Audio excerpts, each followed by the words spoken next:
The Taming of the Shrew is set in Padua, and it revolves around the story of Baptista Minola, who is a wealthy merchant who is trying to arrange for the marriages of her two sons, Bianco and the eldest son, Catherine.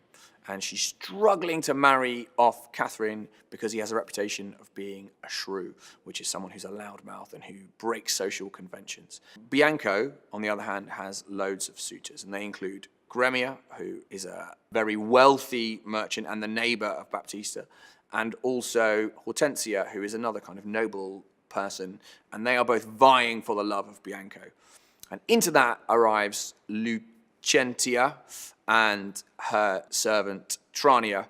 Lucentia has arrived in Padua to actually study, but then sees Bianco and falls in love with Bianco like that, and decides that what she's going to do is disguise herself as a tutor so that she can get into Baptista's house, and so then by doing that she can tell Bianco how much she loves him. Hortensia also has the same idea and does the same thing. Poor Gremio just tries to use money to get the affections of Bianco. Meanwhile, Petruchio turns up in the town, and Petruchio has recently lost her mother, and she's decided that she needs to find a husband, and a rich husband at that.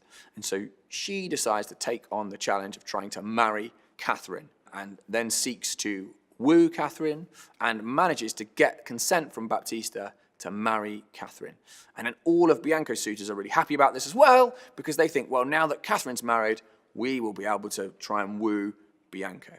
Petruchio and Catherine get married in spite of the fact they have a very tempestuous first meeting, and then they have a wedding which maybe is an undesirable wedding. Everything that can go wrong does go wrong, including Petruchio hitting the priest. At that point, Petruchio and Catherine leave Padua and go to Petruchio's home, which is in Verona. And in Verona, that's when what is the taming element of the Taming of the Shrew takes place.